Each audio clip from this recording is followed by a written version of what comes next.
Greetings, everybody. This is Terry Riggs, Mr. Riggs, and we have a special guest today. But before we go into the special guest, I'm going to introduce my co-host. What's good, people? What's good? Welcome back to another Black Eyes TV production. Very happy today to have the guest on to talk about what he's been up to, catch up, lay the foundation for the history weekend that me and Riggs here are going to be hosting shortly. So without further ado, you know the routine: like, share, and subscribe the video. And if you're going to donate, you see the PayPal links for the channel and for Mr. Riggs' movement of the Black Family First and New Beginning. So all the details are there. Let's do this thing. Riggsy, start the interview, introduce our guest, and let's begin this convo. So before we introduce this guest is well and co-rehearsed in forms of history, especially around London, from the walks to the boat, you name it, he's done it. He built an organization which we call Black History Walks, but I'm going to let him introduce himself fully and able to explore while we're going through. So, my brother, Tony Warner, please introduce yourself. All right, cool. So my name's Tony. I'm from a group called Black History Walks. We organize walks, talks, and films on the Black history of London every single month, all year long for the last 13 years. So we got about 12 different walks in North, East, West, South. And then we got walks in Clapham Common, Brixton, Mayfair, Hackney, Notting Hill, Trafalgar Square, St. Paul's Bank. Each lasts about 2 hours, and we show people the kind of hidden Black history that's literally in the streets, in the architecture, in the buildings, because there's lots of it there. It's just that it's not that well known. But apart from doing the walking tours all over London, we also have a Black History bus tour. So we have a 3-hour bus ride around the capital. We go from Brixton up to sort of the West End, out to Tower Hill, etc.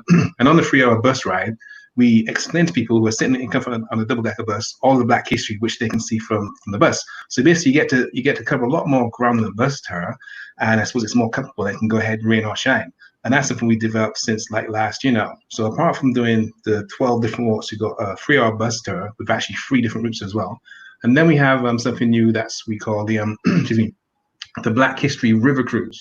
So basically, we have a boat. The boat sails from the embankment area right down to Greenwich and back. And on the 3-hour river cruise, we explain and showcase all the African Caribbean history that's on both sides, and actually in the river itself, on the River Thames, because there's loads of there too. And in addition to actually telling people history as we're going up and down the river, we have between 3 to 5 historical characters dressed as the actual legendary people themselves, who will also speak about history. So, for example, on the boat tour, we have a guy called General Alexandre Dumas. This is like the highest ranking Black general in France ever. The guy was in charge of like 10,000 troops. This is during the time of the Slave event. So this guy's a real legend, and he speaks. Then we have Nanny of the Maroons. She's on board as well. the legendary Jamaican freedom fighter, so she speaks as well. And then we have a sister called Queen Amani Reines. She was an ancient Sudanese queen who mashed up the Romans. So when you go up and down the river, you have the commentary about the history, and I've said it with Thames.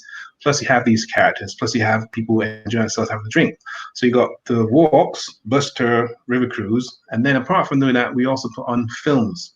So for the last 13 years, actually it's 20 years altogether, actually, because I've been showing films for longer than I was doing walks, but for the last 13 years at least, we've been showing films at a place called the BFI South Bank, which is a big multi-screen cinema not far from Waterloo. And every month of the year for the last 13 years, we've shown a film from the African diaspora, from the Caribbean, from Brazil, from Guatemala, from America, from Barbados. We show films that the mainstream never puts on. So each time we put on a film, let's say we put on a film, The Mamba, about the first black leader of the Congo. We'll have a Q&A with the director, the producer, the star, or we'll have an academic. We'll have someone who's an expert in, African history. So, for example, we showed a film called Warrior Queen Nzinga, about Queen Nzinga who actually mashed the Portuguese back in the 1700s.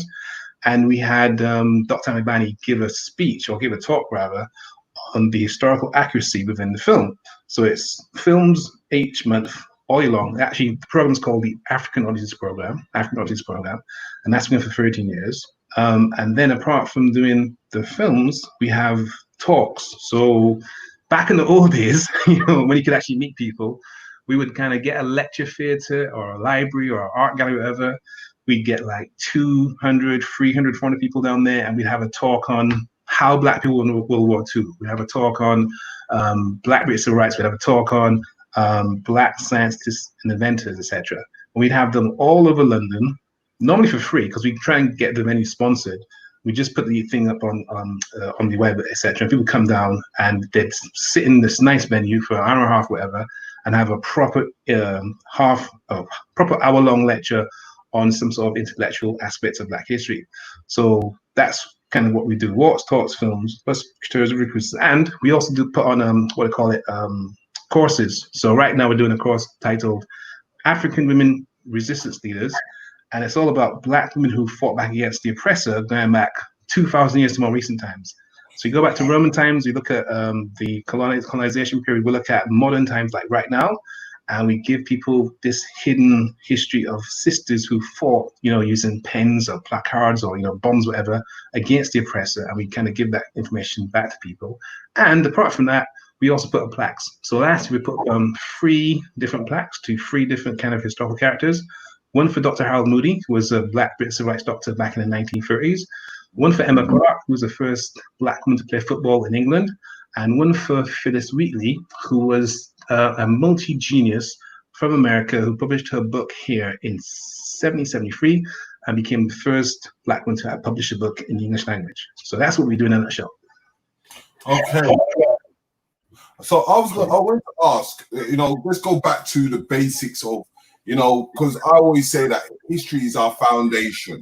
And, we always tend to talk about a lot of history outside the UK, whether it's Egypt, Africa, Caribbean, Americas. But one thing I've known and what I've learned from people like you and others is that London and the UK is full of history before even slavery. So, I just want you to give us a stance of how did you start your journey, and to kind of break down some of the things that you found in your forms of research of seeing the history that we have in London. All right, cool. So the way I kind of began this journey, so to speak, is that I had done a whole bunch of the kind of regular, typical London tourist, events, the walks that you see. If you come to London as a tourist, there's a whole bunch of stuff you can do. Yeah, you can go on them double-decker buses, and you can go around London, and then you can do the kind of the Beatles tour, the Jack the Ripper tour, the Underground tour, the Ghost tour, the whatever tour you want to do, you can do it. Right? And when I did these London tours, I noticed there was no kind of reference to Black history at all. In fact, I did one for 3 hours walking about Westminster, and then mentioned one piece of Black history, and that was the fact that above Westminster Abbey, there's a little statue of Martin Luther King, and that was it. And I was like, is that all? I just knew that couldn't be right. So I was kind of waiting and waiting for it to kind of happen. And I thought, well, if it's not going to happen, let me just do my own thing. And that was about 13 years ago. And the first one I ever did had like 2 people on it. But it had such a good time. They said, listen, please do this again, but we'll tell our friends. And that was 13 years ago. And the sort of things I have learned myself and have told other people that people tell me it really freaks them out is for what? Let's go for some low-hanging fruit, right? First of all, we can prove fairly easily that there are Black people living here going back 2,000 years, right? So there are Black people living here in Roman times. There's African skeletons in the Museum of London. There's documents that Black people wrote. There's African soldiers who were all as far north as Haiti as well. There's a whole bunch of evidence of Black people living here going back 2,000 years ago. In fact, there's something called the Ivory Bangle Lady. This is a skeleton they found up in Newcastle, and they recreated her face, and they worked out she came from North Africa, and she was a high-ranking, high society, wealthy black woman living here, going back about 2,000 years. So that is one thing that freaks people out when I tell them that, and I show them the evidence as well. But also the whole history of what I call the Black British civil rights movement here, the struggle for equality here, because you're right. If you go to school here, you'll be taught chapter and verse about America, Malcolm X, and Rosa Parks, and you actually can be brainwashed to think that the struggle for equality just took place in America, but the fact is it took place here too. So I'll give you like one example. I mentioned Dr. Harold Moody. This is a Jamaican guy who was an excellent scholar. He was like top of his class, right? He was studying medicine at King's College University back in the 1900s. Once he graduates at the top of his class with the best results, etc., he can't get no job because he's Black. Yeah, so he's a qualified doctor, can't get no job. So basically, he goes in, he becomes self-employed. He follows the Marcus Garvey route, and he sets up his own practice in 64 Queens Road in Peckham. So this is a Black man who's a doctor having his own practice in Peckham during World War II, and he's actually given free medical help to anybody who kind of needs it. And when the bombs drop in World War II, he's actually going on the bomb sites to rescue people and give them medical care. But apart from that, because he had such a hard time as a Black medical student trying to get a job, trying to get a place to stay, he sets up a group called the League of Colored People. Now, their headquarters was in the YMCA, not far from Tottenham Court Road.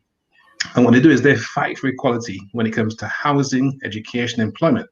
So I should also mention that Dr. Harold Moody, apart from being a civil rights leader, he's also a preacher. So he would preach at a church in Camberwell. So here's the thing, right? Dr. Harold Moody sets up the League of Colored People, this civil rights group in Britain, in 1931. He's a doctor, he's a civil rights leader, and he's a preacher. Now, normally you hear those 3 things together. You hear doctor, leader, civil rights, preacher. Who do you think about? Martin Luther King, right? That's what most people say. But this is the point here. He was doing what Luther King was doing in America. In London in 1931, Luther King came to prominence in America in 1955 with the Montgomery bus boycott. So basically, if you go to school here, you get taught about Luther King in America and what he did there in 1955. But the fact is, you had a Black guy, Jamaican guy, fantastic doctor, doing exactly the same thing here 20 years earlier. And yet Harold Moody is not a household name. Harold Moody is not in the curriculum. People don't know about Harold Moody. So when they come in the walk, we showed them that he used to have his meetings there and how radical he was back in the 1930s. People are often, on their feet, or not on their feet, on the floor with astonishment that they hadn't been told this history. Yeah. I was going to ask, because, a lot of people ask a lot of things that are happening in, like, the Black history around the Westminster or, like, the Westminster Abbey. Is there any form of Black history around that? Westminster Abbey? Yeah, oh, yeah, there's plenty. I mean, for the simple fact you got a big old statue of Nelson Mandela right next to Westminster Abbey. It's like one of the most popular attractions there. And that statue of a Mandela that's in Parliament Square next to Westminster Abbey was supposed to be in Trafalgar Square, right? But to put up a statue, you got to get permission. So the backers of the statue, when they had to ask permission from Westminster Council, and Westminster Council said no, they don't have no statue of Mandela in there. And the reasons they gave was that it was too big, it would clutter the area, and it didn't suit the area. So they did not want a statue of Mandela in Trafalgar Square because it wouldn't suit the area. It was too big, it would clutter, it would actually impede traffic. That's what they said. But if you go to Trafalgar Square right now and look around there, you can see there's plenty of room, right? There's enough room in that place. But exactly. yeah. So then the guys behind the statue had to go to, they went over the heads of Westminster Council. They went to John Prescott, who was the Deputy Prime Minister at the time, and they asked, and he's a Labour politician, right? Or was a Labour politician. And they asked him, and he also said no. And so basically, this statue of Mandela was blocked by the Westminster Council, by local businesses in the area, and by the government at the time. And that's how come it ended up in Parliament Square. So it tells you that, because why would you not want to have a statue of Mandela in Trafalgar Square, where there was a whole bunch of anti-apartheid, anti-racist meetings where he actually gave speeches, etc. What would the problem be with honoring a man like Mandela in that area? And that's a true fact. But I was going to ask, in forms of your tours, because one specifically that the topics that people don't really like to talk about, and I'm always try to emphasize to reverse it into being that it's enslaved. We're at the wrong place at the wrong time, that we are a kind of a form of commodity. And that is what we call today, they call slavery. But then they will say that slavery was banned in this country. But it's a big dispute, because at one stage, as I was saying, in Queen Elizabeth I, they had a certain amount of people which were called the poor blacks at the time. But on the trail around the city, it kind of shows you the foundations of what has been built and what's been in place. In terms of some of the books, you cover that. I just wanted to give us a little insight on that.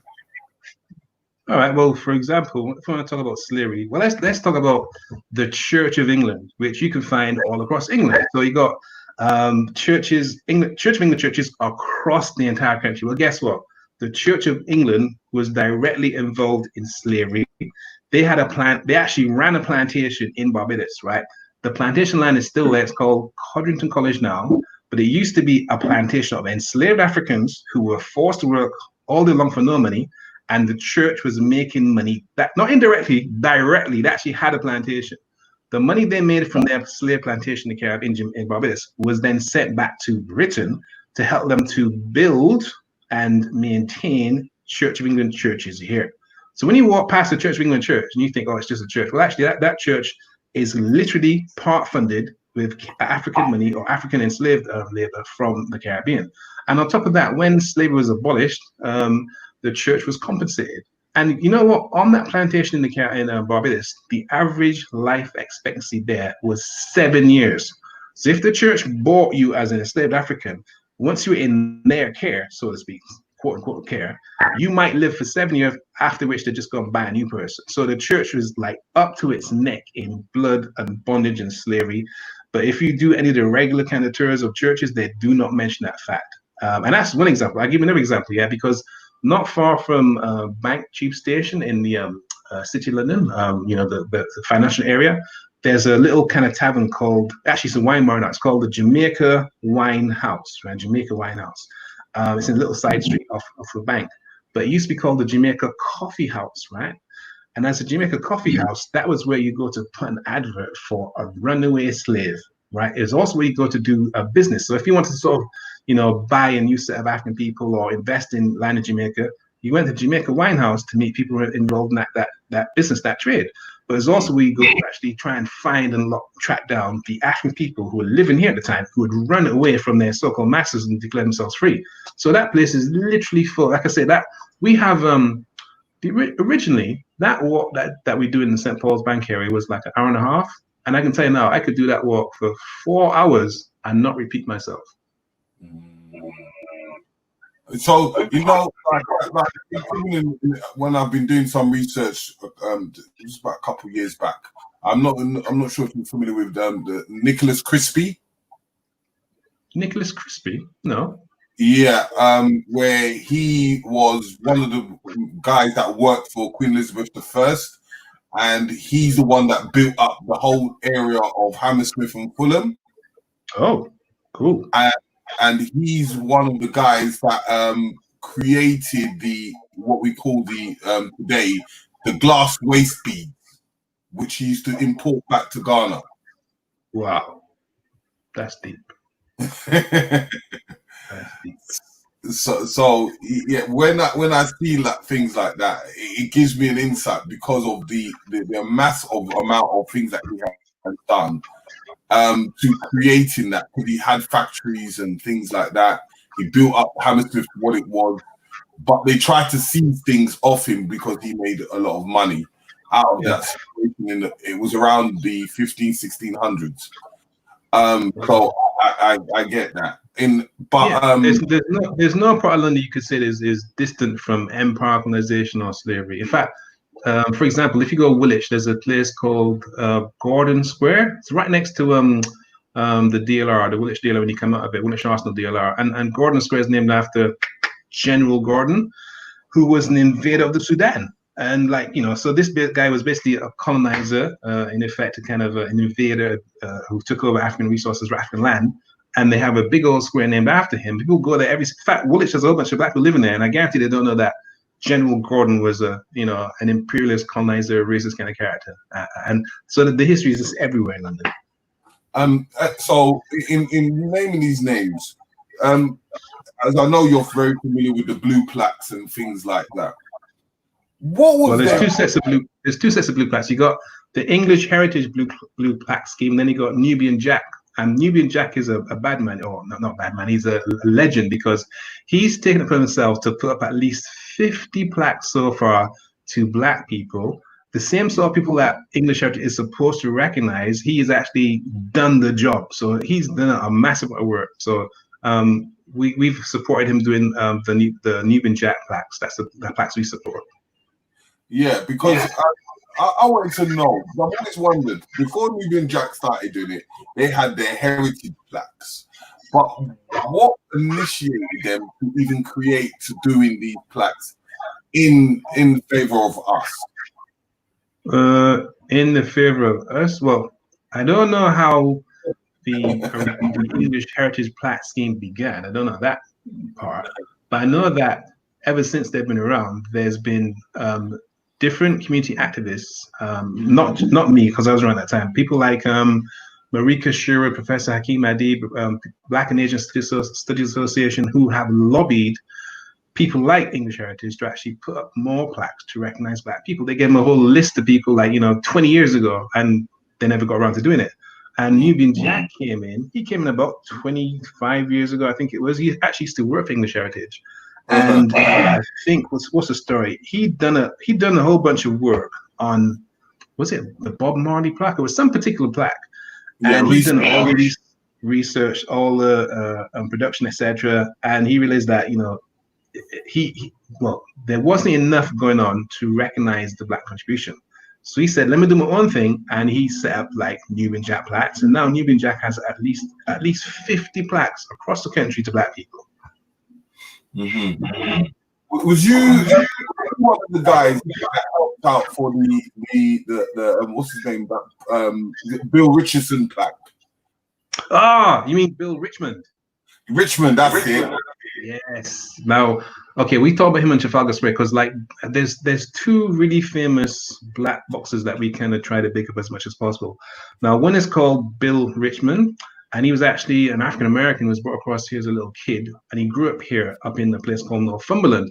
And as a black boy, because Northumberland is a very white area even now, so far that's back in the 1800s, yeah. So when he was walking about, he'd often be racially abused, and he wouldn't take it. He just beat people up. He just mashed them up and knocked them out, right? So this guy became a champion bare knuckle boxer. And Bill Richmond had a big fight with a white guy called Tom Cribb. And Tom Cribb was bigger than him, younger than him, and basically, long story short, Bill Richmond lost the fight to Tom Cribb, but he made enough money to actually set up his own gym, his own pub. He had a pub called the Horse and Dolphin, not far from Trafalgar Square, between Trafalgar Square and Leicester Square, right? And in his own pub that he was owning back in the 1811, 1812, he was actually training the top aristocratic white people at the time. So this is the time when slavery is still taking place in the Caribbean. You have a black man who's free, has his own business, and he's actually training these white people. Anyhow, long story short, Bill Richmond meets another black boxer, a guy called Tom Molyneux, who has left America, because in America, what they would do is like the plantation owners, if they got bored on a weekend, they'd just find two big black guys and make them fight. and that would be the entertainment. And if whichever black guy won, he might get a woman or some money, or he might get his freedom. So Bill Richmond came from that background. So when Tom Molyneux came from America, right, and then met Bill Richmond here. And Tom Molyneux had escaped slavery from America. Anyhow, so when Bill Richmond links up with Tom Molyneux, he thinks, if I can train up this younger version of me, who's bigger and stronger than me, maybe I can get him to beat Tom Cribb and get my revenge that way. So that's what happens. There's a big fight between this white guy, Tom Cribb, and this black guy called Tom Molyneux, who's trained by Bill Richmond. Yeah. Now the fight, long story short, the fight goes on for about 39 rounds. Yeah. The black guy is basically winning. The white corner cheats at least twice. Yeah. So that basically at the end of the day, the white guy wins, but only because he treated. Because basically, they had a ring invasion. The people jumped in the ring, and they managed to end up breaking one of the black guy's hands. They said he was cheating, and this time the white guy's on his knees. He can't even get up from the corner. But by the time they invested the so-called cheating, he can actually recover and get back on his feet. But long story short, he got cheated up his win. So we want to have a plaque to Bill Richmond and Tom Molyneux, and we're investigating. Actually, we kind of know where the venue that they had, that Bill Richmond had the pub, and it's just a question of getting some money together, get permission, and then it could work. But that's on the agenda for next year, probably. So, what's your knowledge on the free black slaves? Because I like to talk about even the times just after slavery, when there was a lot of free black slaves roaming around in the UK. What was your understanding of these free black slaves, and what were they? And some of them were into the abolishment of slavery. Well, you had free black people living here during slavery. So I mentioned Bill Richmond, Tom Molyneux. I should also mention a guy called Alaude Akpiano, and he was part of a group of free black men called the Sons of Africa, who campaigned against slavery back in the 1780s. So when slavery ends now in 1833, 34, they're already living here, and there's other people who are now free, and they're just doing their thing. And you have, a black presence here that is free, that's having businesses, actually, there's a lot of them were sailors. I should have mentioned that. There were a lot of black sailors who were free, and they used to live in the Tower Hamlets area, the Docklands area, and some of those guys would also own pubs. So there's a whole history of black-owned pubs, especially in the East End, that is not that well known. But yeah, they had pubs, they were sailors, they had little businesses, they were carpenters, builders, bricklayers. They were just part of British society, British history. So that means they had control over the East End at that time. I don't know about control, but they definitely had a big presence there. In fact, Covent Garden? Covent Garden had a significant black presence, especially, Covent Garden, it's like literally, you see that area called Seven Dials, that area there? At one time, that was a black area, so to speak. A lot of black people lived there. That's history. Okay. Brother Rich. Yeah, brother, I wanted to ask, when you was talking about applying to get the plaque, how hard is it to get those things sorted? How much resistance do you find you get when trying to get some of these people and places recognized? There's lots of resistance normally. So let's say the average plaque costs between $3 to $5 grand, or even 10 grand. Doesn't matter. Let's say I got 10 grand in my pocket right now, and let's say I knew that Marcus Garvey lived at number 7, Hammersmith High Street. So I've got the money. I know where he used to live. The problem you normally get is permission from the owners of the property, because you can't put no plaque on someone's house unless you got permission. So that's where you get a lot of resistance, that the people in the house might think, Marcus Garvey, he was a racist, or he was radical, or da-da-da. They might think that. And if they say no, then that's it, you can't do nothing. So sometimes raising funds is not the biggest obstacle. It's getting permission from the people who own the property. And if the people who own the property are not into black history, put it that way, then that's where you get a big problem, because there's plaques we like to put up that we know that a person lived there, But because the owners don't want it there, then there's nothing you can do. Well, I was going to ask that, like, what have been the most difficult ones to get so far that you've found the most resistance to?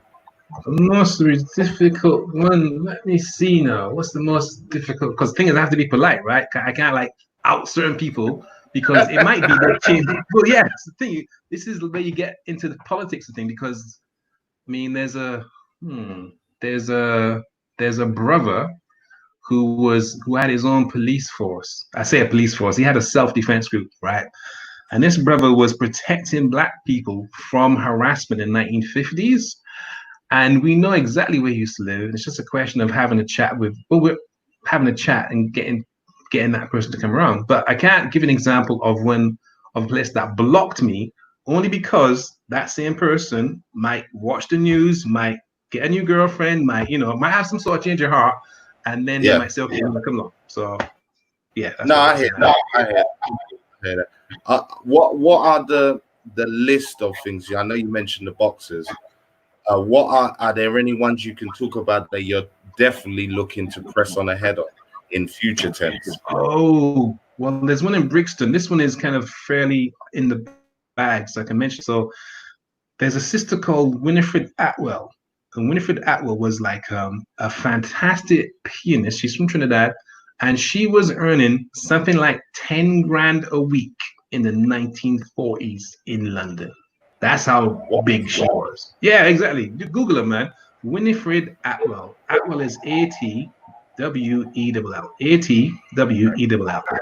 And Winifred Atwell had opened, check this out now, had opened a black hair salon in Brixton. And she used to run things for this black hair salon. It was a posh one too. It wasn't like, a little back of the yard one. It was a proper, because she was rich, she was wealthy. And it also shows that this woman, right, when you're earning like 10 grand a week, you don't need to go to a hairdresser. You get a hairdresser come to you. So it shows she was a bit kind of conscious and invested in the community. She actually opened a hairdressing salon for black people in Brixton. Now we know exactly where that place is. We've spoken to the owners already, and they're cool with it. And that plaque have gone up in March because the whole virus thing things that probably take place next year now. But that's one that we're going to go ahead with. So that's Winifred Atwell, who's a legend. Baron Baker is the guy I was mentioned before, who was such another legend in the 1950s that she supported and protected the black community and helped literally organize a fight back against these racist people. And he was also a brother who would, you see, when you had the Windrush generation coming in the 50s, 60s, 70s, yeah, most times, initially, they were coming on ships. So a ship might take 3 weeks to leave Jamaica and get to England, yeah? Now, if let's say you just left Kingston, you might have written a letter to your brethren in London saying, listen, I'm on this ship called the Almanzora. I get in at 25th of September at 2 o'clock. I'll be on the train from Southampton. Meet me at Waterloo Station at 5 o'clock. Boom. And you write that letter, yeah? Now, bear in mind, the letter could take 3 weeks or a month to get to where you're going. You know what could happen? You can come off the ship in Southampton, then get the train to Waterloo, and then you're at Waterloo and no one's there to meet you because the letter never arrived. So imagine this: you've never been to England before. You don't have no friends. You don't even know what a tube station is, right? And you're at Waterloo Station for 5, 6, 7 hours. No one's there to help you out. What Baron Baker would do is he'd send people there to look after these kind of stray people, these lost people, and he'd bring them back to his place in Notting Hill. Let them spend a night or 2 nights there until they found their brethren, their partners, and their friends. So that's the kind of guy he was. So we want to put black to him too. So you got Baron Baker, you got Winifred Atwell. Dame Jocelyn Barrow just died just now, so she should definitely get some sort of recognition. Dame Jocelyn Barrow was one of the sister who brought down the colour bar in Oxford Street. So in the late 60s, early 70s, you couldn't get a job in Oxford Street or Reed Street if you're black. They'd refuse to give you jobs if you're black. Full stop in the story. So this is the point, because a lot of people will know about the colour bar in America, but there's a colour bar right here too in Oxford Street. And Dame Jocelyn Barrow was the one who actually had meetings, lobbied people, protested people, and got black people jobs in Oxford Street. She was also the first black female governor on the BBC. She also helped to set something called Ofcom, which is how you kind of regulate the broadcast industry. And she also campaigned to have what they call now multicultural education in schools. So she's a legend, man. And she was also the first black woman to become a dame back in 1992. So she deserves some recognition as well. Okay, Wow. you know, like I heard. Tell. I just wanted to have one more thing because you kind of touched on it where you was talking about Americans or people not realizing certain rules and color bars and what's going on. When you do your tours, I know you must have Americans and people from other parts of the world. How amazed are they when you tell them these bits of history? Because I know there's, me as an English person, you've just mentioned two people I've never heard of before. I know nothing of.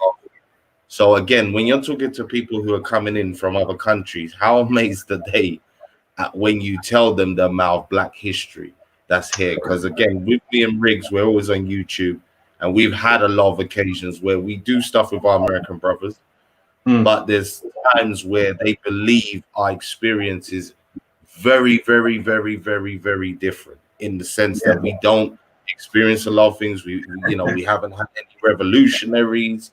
Nobody that's made great changes. So how do you view that, or what's your experience of those? Well, let me tell you, we actually had people from Finland and Norway and all white groups from France, all white groups from America. So when the white people come now, they're on the floor, their mouths are open, their jaws drop, they just cannot believe what they're hearing. But like I said, I've got my evidence going to back up right there. When it comes to Black Americans now, they are on a scale of 1 to 10. When it comes to how amazed they are, I would say like 25.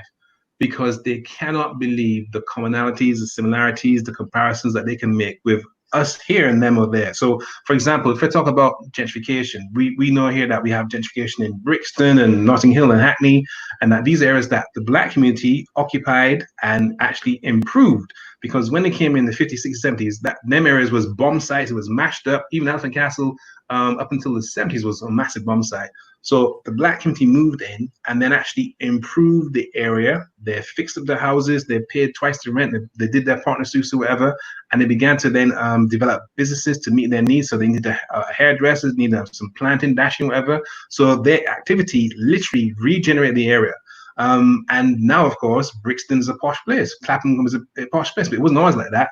So basically, you find that this African Caribbean community regenerates, improves, and kind of supports an area to the extent that actually get priced out of it, and then it's then seen as a white area. That happens in America too. So that is something that really strikes people. The other thing that strikes them a lot is the comparison of how the police treat Black people here compared to America. So when I tell you guys know about the sus law, right? So when I tell the Americans about the sus law, they're like, "What? Is that really true?" They can't believe it. They literally can't believe it. Right. They say, "Look, here's the video. Watch the video. Here's my friend." Because actually, I should mention that quite often when you're doing a walk, you have 10, 15 people. So you might have like 2 Americans and you might have 12 people from England, including people of your age, my age, yeah? So when the Americans say, "Oh, I don't believe that could happen here. I don't believe British police could be racist." Well, there's going to be somebody normally on the walk who'll say, "Well, actually, my name is so-and-so, and I was standing at a bus stop and I got arrested for sus." So what you get there is you get that kind of evidence from the people on the walk, not just me. And that really freaks people out. I would say impresses them, if that's the right word, but it really makes the information hit home. And when they go back, they're very, very cognizant of the global nature of white supremacy. Right. Drums the point home, definitely. Yeah, it solidifies the experience. Absolutely. Yeah, Riggsy, sorry to interrupt you. Go to, bro. It's cool. I was going to talk about the Houston, because when you talk about the color bar, I was just watching a clip the other day about Houston and King's Cross. Yeah. What's that guy's name now? He's got an unusual name, Xavier Asquith. Yeah, that's it. Yeah, Xavier Asquith. But yeah, I want to go into the schooling part because your colleague mentioned something about schooling. Oh, well, that could be anything because, I mean, if we go back to the 70s, that's when they had the ESN policy, which meant that you were labeled as being educationally subnormal. As a Black child, automatically you went to school, you'd be ESN, and then they'd sometimes treat you as, as if you were backward, stupid, lazy, ignorant in the same class as white kids, or they'd make up a special class or sometimes a special school full of what they call ESN kids. And those kids, Black kids majority, would be told that they were literally told they were stupid and lazy and not very clever, and they'd be given coloring books to color in, or being allowed to play football while their white colleagues were learning maths and English. And that is partly that links into the whole Saturday school movement here, in that people said, we're not going to have this. Let's set up our own schools on a Saturday morning to teach our kids maths, English, and Black history. So that's a whole bunch of stories right there. But the comparison with America is that they had a case called Brown versus Board of Education back in 1954-55. And that proved that basically the education system in America was racist, and that they should do something about it. So we didn't really have that kind of case here. We did have the same sort of situation, that the Black children were treated differently in the same school as the white kids. So in America, they had separate schools for Black and white kids. We had Black and white kids in the same school, same classroom, but they got treated differently. And that was back in actually, ESN was going on until the 80s, to be honest. But as you know, if you follow Shell Phoenix and the Black Child Agenda, if you follow the Communities Empowerment Network, if you find anything to do with education and Black children, it's an issue right now with regard to how history is taught, how the kids are treated, etc. So it's nothing new. Yeah, because when we have an opposite counterpart of people, when they will say that why do we say certain things that we both go equal, but our struggle within the school system and understanding the school system that is not our culture, it becomes very difficult for the child. So in them times it must have been 10 times worse, in the fact that the child would receive more of that racism, because you're getting teachers, especially if you've got teachers that have never seen Black children now come across Black children in them days when it was highly racist. Yes, I mean, I've heard, in fact, you could probably tell some stories yourself, but I've heard stories whereby the teachers would be pinching children in their class, pinching them until blood came from the pinch wound. Like, so a teacher's pinching you until blood comes out. I've heard about teachers kicking pupils, students. And of course, back in the 70s, teachers used to be able to smoke in the classroom. Quite apart from being racist, you'd have them being physically abusive as well. They'd call you the N-word, they call you gollywog, they call you Sambo, and that's just how it was. I mean, go. And then that's within school time. So when you had your break now, you go out to the playground, you'd have your white, well, not friends, but your white fellow pupils call you the N-word and all the rest of it. And then, depending on where you were in the country, when you left your school to walk home to or even catch the bus, you could be beaten up by the random white people. So Professor Les Henry, for example, he's older than me, but he talks about how when he went to school in London in the 60s, 70s, that as a teenage boy, he had to plan his route home to not be beaten up by adult white men who would feel it was just their job to beat up teenage Black kids that were walking past their shop, their street. They just wait for them, hit them with a piece of 2x4, beat them up, and he had to navigate that every single day of his school life. Yeah. So going into the format of the films that you do, because there's a lot of films even back in the day that pulled up controversy in the fact that they would not put it up or they will ban it. Yes. What type of films would you say that you've dealt with that have been in that category that came out back? Let me tell you, man. Let me give you a really easy, accessible example. Yeah. So, and this example is full of internationally famous, Academy Award winning Black stars. So this film stars Denzel Washington. It stars Forest Whitaker. So those two, by themselves, those are two big characters. It was produced by Oprah Winfrey. So it's a film starring Denzel Washington, Forest Whitaker, produced by Oprah Winfrey, and it's a true story of these Black American exceptionally qualified intelligence students who were the top debating team in America in the 1920s, 1930s, and they took on and beat the equivalent to Harvard. So this is some small town kind of Black university who has a debating team that is beating white students at the equivalent of Harvard, yeah? And it's a true story, right? The film is called The Great Debaters. It's called The Great Debaters, starring Denzel Washington. You can Google it right now, right? That film, you would have thought would have been an automatic, film to be released and shown across the country in cinemas here. Guess what? That film was never released in this country at all. Never released. it actually made money in America. But then the powers that be said, no, we don't want to show that film across here. So that film was never shown in cinemas here at all, apart from when we showed it, yeah? Because what happened there is that it came out on DVD about, I don't know, 2 years after it was released in cinemas in America. And then I contacted the people who had the DVD rights here, and I said, can I show your film here? So we showed the film Great Debaters at, was it Tricycle Cinema? This is, maybe 10 years ago now. And we had a decent crowd come out. But that by itself should make you really question how the cinema industry treats black films, because you got Oprah Winfrey producing two big stars, a true story of black excellence, but no cinema wants to show it here. And that's a fact. That's history. You can check that out for yourself. And I can tell you that if I've been showing films for actually 20 years now, that is how most of the films I've been showing have been treated by the mainstream. So how has within the films that you've shown, there was one film I can't remember that you showed, which was banned. It was an English film, and it was banned. I'm sure you showed it, and you had it was one of your first ones where you had they were able to talk to the panel. Well, let me give you a couple of names, see if it rings a bell. So, was it Black's Britannica, which is about black civil rights in this country? Because that got banned. All of that was banned. Was it Goodbye Uncle Tom? Because that got banned too, for a different reason, mind you, but that's all got banned. Was it Lumumba? Because that also got banned too. In effect, I said banned that because the way that, listen, right? There's a film called what's it called now?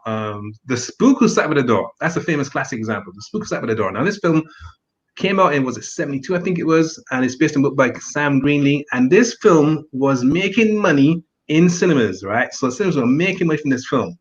And then, because of the nature of the content, because basically the film is about black people getting together to organize a revolution. That's what the film is about.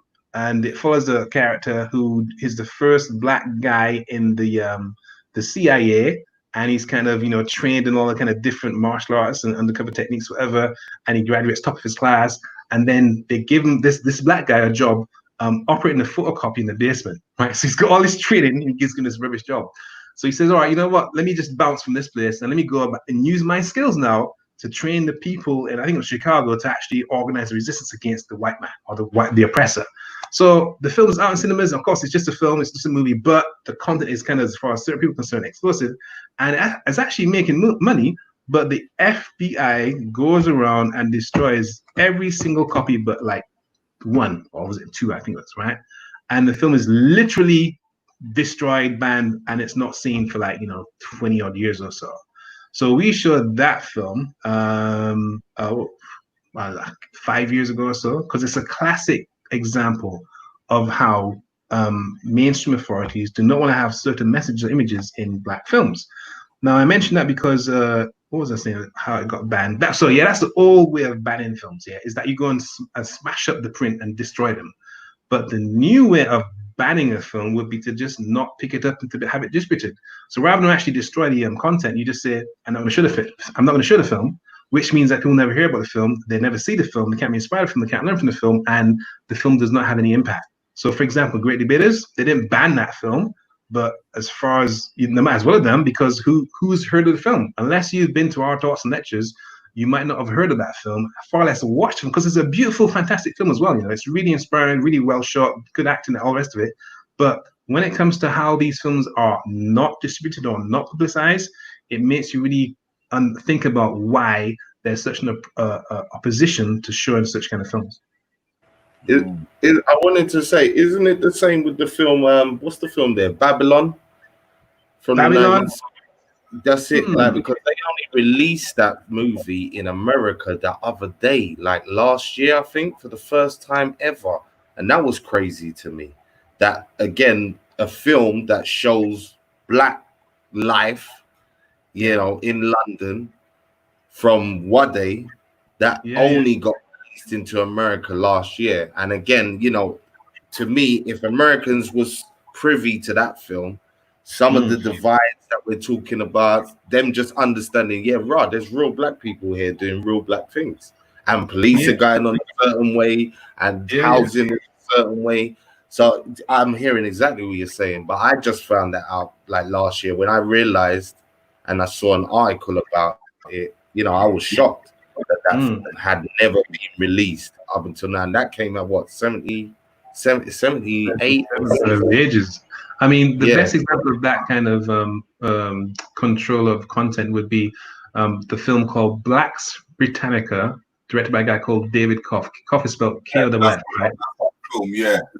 And Blacks Britannica, it features a whole bunch of activists, people like Colin Prescott, people like Darcus Howe, people like A.A. Sivanandam. Those guys were doing the work back in the 70s, and the producers actually tracked them down, interviewed them, filmed them, and put together. It basically shows how racist Britain was in the 70s. That's all it does. It just speaks truth to power. So that film was supposed to have been shown in America, and then like the British government got involved and said, oh, well, the film does not portray the reality of Britain, and basically it was shown, but in a heavily edited, redacted version. So that film, in effect, got banned too.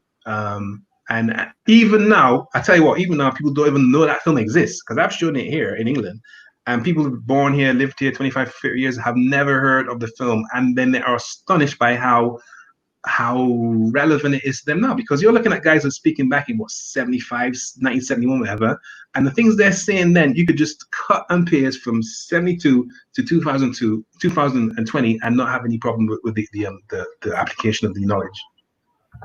Yeah, because it was through you I got to know about it, and then I went through the book, but I haven't actually seen the film. Which book? The British Britannica. Blacks Britannica. Okay. Yeah, Black Britannica. There's one I saw a book of it. But going forward, as we're doing this thing of promotion of Black family first, and I know that you're into that intergenerational trauma. What is your understanding of that? All right. Well, I'm not an expert on it, but I have a professor who's an expert in trauma. So her name is Professor Sarisi Olatunji, and she actually teaches trauma at university at Xavier University in America. And to give you a kind of easily accessible example of what intergenerational trauma could be is like this. Let's say, that when you was a kid, you got bit by a dog. So you just going to school and some man let their dog on you, and that dog mashed up your leg, or just, give you a couple of bites in your left leg, right? So you grow up now and you have a child, and because of what happened to you, that you're scared of dogs, the child picks up on the fact that you're scared of dogs. You don't actually tell the child to be scared of dogs, but because of your trauma that you had when he's 11 years old, even though you're like 31-year-old now, I don't know how old you are, but it doesn't matter, right? Even though you're like a 31-year-old man now, right? And you're scared of dog, the child picks up on it. You don't tell the dog, you don't tell the child to be scared of dogs. He just sees how you are, so he becomes scared of dogs too. And then he has a kid, and blah, blah, blah. So that's a really kind of simplistic example, but that's the sort of thing she's chatting about, that she's going to give a lecture on it September, I think it is, talking about how you can have these types of instances be transferred from one generation to another generation, especially if people don't know how it's transferred. Because that was just a really simple, obvious example. But you could think also about, for a more serious thing, let's say you're a kid from the age of 10 to the age of 15, you got abused as a child, right? Sexually abused, yeah? Now, unless you have some sort of, counseling to deal with that, that can stay with you for the rest of your life and affect your partner, your boyfriend, girlfriend, whatever, and affect them too. So that's what she's chatting about. But she'll give a better examples than me. Okay. So in knowing that, what about the history of the immigration and deportation in the 70s? All right. So as you are aware, you had the whole Windrush scandal, whereby people have been living here for 50 years got deported. And that reminded me, because again, it depends how old you are, but back in the 70s, there was politicians telling Black people they should go back where they came from, and actually organizing repatriation schemes. So at one time, there was actually a political movement in government to actually remove people from England and send them back to Barbados. They was actually thinking about how much money they would offer people. So again, if you're in the 70s, 80s, there was people like the National Front, for example, who would be running around with posters saying, send them back, round them up, send them back. And they actually had an amount, I forget the actual amount that they were saying that, well, we're going to pay them to go back, right? It was like $5 grand on that. And some people say, well, you know, if you give me the right amount of money, I will go. You give me like 100 grand, I'm gone, because I'll go and buy a big house in St. Lucia and chill out. But basically, what it reminded me of is that there was an official government agenda program to remove people of African Caribbean descent from London in the 70s, right? Then let's go to the 1990s. There's a woman called Joy Gardner. Joy Gardner was basically killed by these deportation people, and she is no longer with us. And that's a famous case that people all know about. But basically, they went to her house to deport her. So the idea of deporting people of African Caribbean descent is nothing new and has been practiced for at least 50 years. So when you think about Windrush, what I found odd is that I did not see people connecting the dots, that this current Windrush scandal where they want to deport Black people goes back at least to the 70s, where they want to deport Black people because they were racist. Yeah. And then you know, okay, you've got a book coming out, and and we want to go into detail of your book because because I know it's got some lengthy, interesting moments in that book of yours. Just give us a lowdown on your book that you're supposed to be releasing. All right, so it comes out in October. It's titled Black History Walks in London, Volume 1. It's published by a Black British female publishing company, which is unusual. So basically, it's a whole bunch of sisters who run this company. It's called Jacaranda Publishing, Jacaranda Books, rather. Jacaranda Books. They're an award-winning publishing company.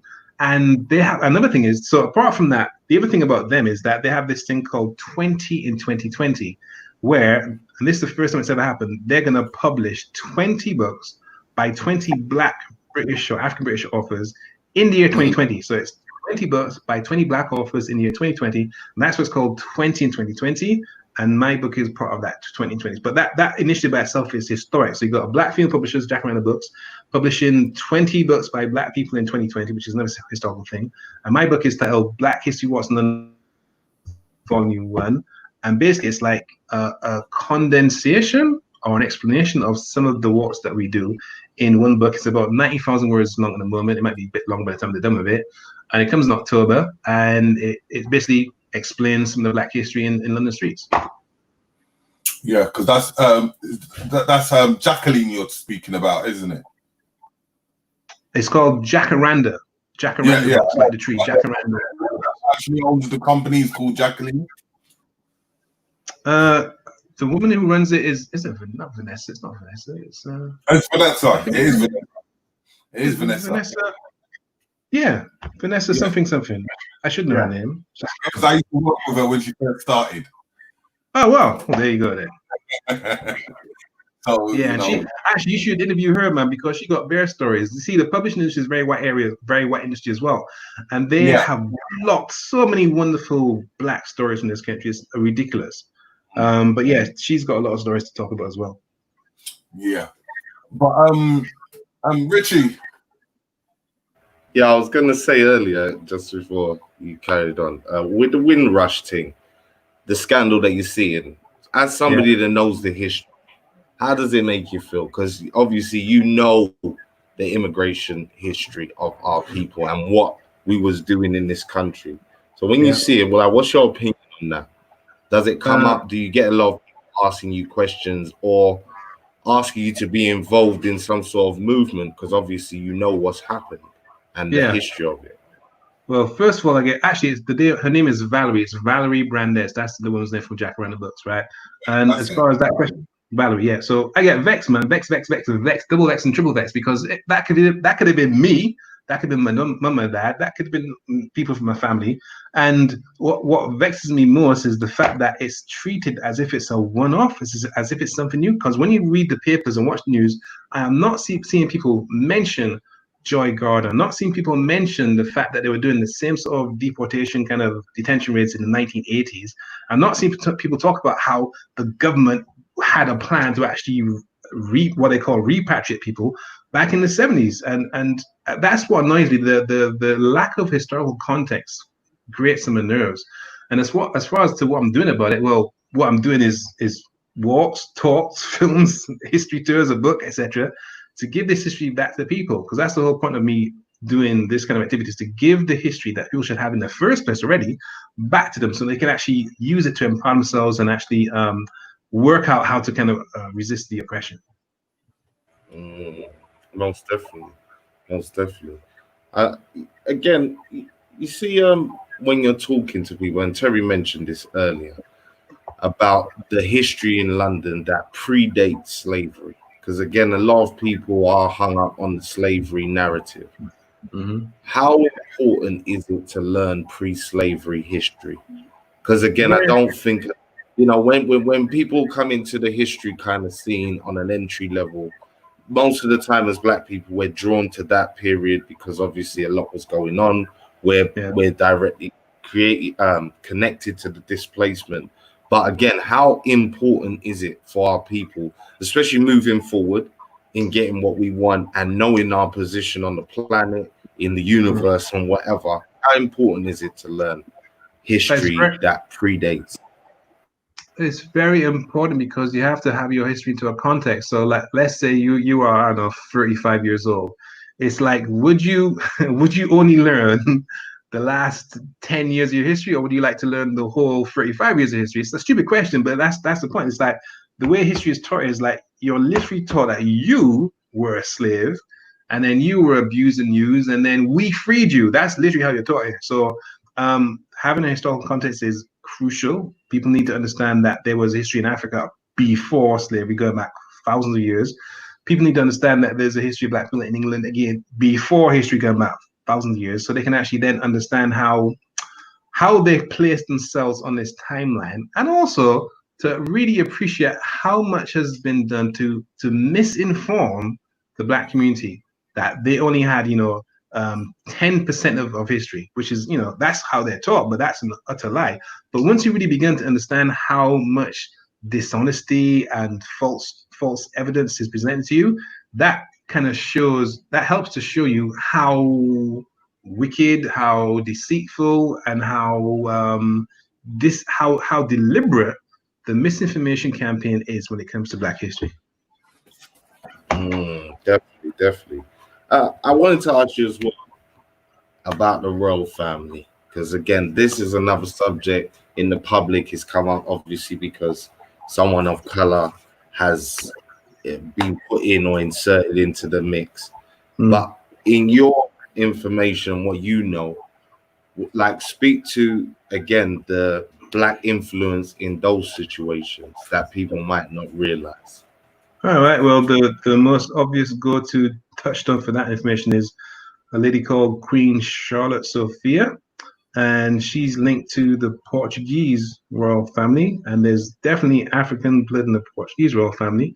And Queen Charlotte Sophia was part of the British royal family. You can find her portrait in the National Portrait Gallery. You can actually you can just look at her and see the African references, because when it comes to people of mixed heritage, African combined with European heritage, sometimes you could see a person of mixed race and they look like pure white, sometimes look pure Black, so to speak. Other times you can see that they have elements of both or elements of one in them. So when you see her painted in the gallery, you can literally see that she's got the curly hair, she's got the full lip, she's got the wide nose of a person of African descent.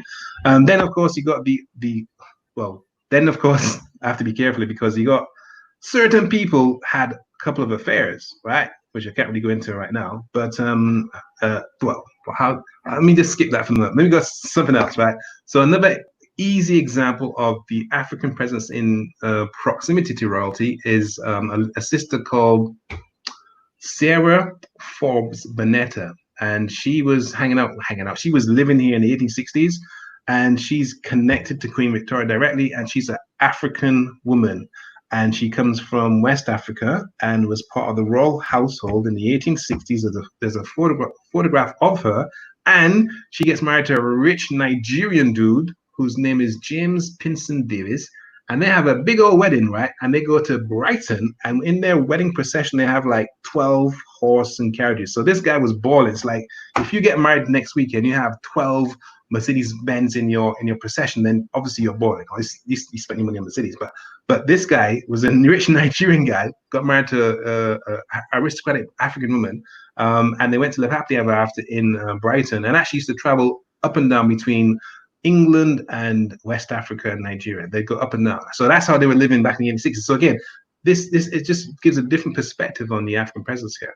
But I've got to remind you, Brother Terry, is that I have to have an urgent appointment with a little bit with my little niece. Look at that. Yeah, so I've had a few people they've asked a question if they needed to get in contact with you, and the details. People wanted to go on your tours. I would like you to give us some forms of info on that perspective. Yeah, cool. I mean, basically, we've got a website. The website is blackhistorywalks.co.uk. It's just blackhistorywalks.co.uk. And then we have a Twitter page. We've got Instagram page. We've got like a Facebook page. So just kind of Google blackhistorywalks.co.uk or Black History Walks full stop, and you'll find Twitter, Instagram, etc. Now, as I said before, because of the whole virus thing, we're not doing physical events right now. We might do them maybe a month, 6 weeks, but because of the whole virus thing, we're not doing nothing right now because we don't trust the government's advice. So they're on hold as well. But we are doing a whole bunch of online talks. So we have about 10 online events right now. We got the intergenerational trauma one that's online now. It's on the website. I've got a good review, Terry. But I got one called Hip Hop Opera and the link to what was it? African spiritual systems, African spiritual songs. So we got a sister called Dr. Kimberly Hawkins. She's a classical opera singer, sister, right? And she's also got a PhD in I think it's history. And she's going to explain the links between what they call Negro spirituals, between hip hop and between opera. And with her, she's actually going to sing, because she's an opera singer, she's going to sing some lines. She's going to show a connection between opera, which is seen as a very kind of white institution, and ancient, well, not ancient, but old-fashioned kind of Negro spirituals. We also have an event, titled Race Riots and the Black Intelligentsia, because as people may or may not know, they had a whole bunch of race riots in England in 1919, 1919, almost 100 years ago, over 100 years ago, right? And this is because we had a whole bunch of black guys who fought for Britain in World War I, which ends in 1918. They came back to Liverpool, Cardiff, Manchester, London, and just tried to live their life. And then these local racist white people attacked them in their uniforms. And the black people said, hell no, we're not going to have that. So they actually fought back, and that's then described as a riot. So we're going to have a detailed examination of, what caused the riots, why did they take place, who was fighting the riots, and how did the black community resist? What did they actually do? Who was in charge? Who did the thing? Who raised the money? Who helped people out, etc. So that's on our website as well. So you got riots, race riots, and the British intelligentsia. You got hip hop and opera and Negro spirituals. You got the intergenerational trauma. We also have one called Caribbean Invisibility on British TV. It's all about the lack of, black people on the TV, with evidence as to why it is and what can be done to address it. But yeah, it's on the website. It's just blackhistorywalks.co.uk. Okay. I've got a friend, right, who asked, he's into films right now, and he says, I need help with research for black films based in the UK. Yeah. How can I contact you, and how can you help him in that perspective? Well, actually, all you got to do is go to the BFI. Now, the BFI is going to open at the end of August. And in the BFI, there's a room called or a venue called the Mediatek. So it's BFI, which stands for British Film Institute. It's 5 minutes walk from Waterloo Tube Station. You go in there, you ask for the Mediatek. It's open every day apart from weekends and Mondays. So like Tuesday, Wednesday to Tuesday, Friday. And inside that Mediatek, you can access British film history going back about 100 years. And they have a special collection of black British films. So you can go in there, you can spend probably a good couple of months actually, and you can watch the films, you can see the reviews, you can see the producers, directors, the actors. And like I said, it's got like at least 100 years of films in there. And there's a section on black British films, and that's where you should start. Okay. Is there anything you want to say, Brother Rich? No, listen, I know we're going to close it down now.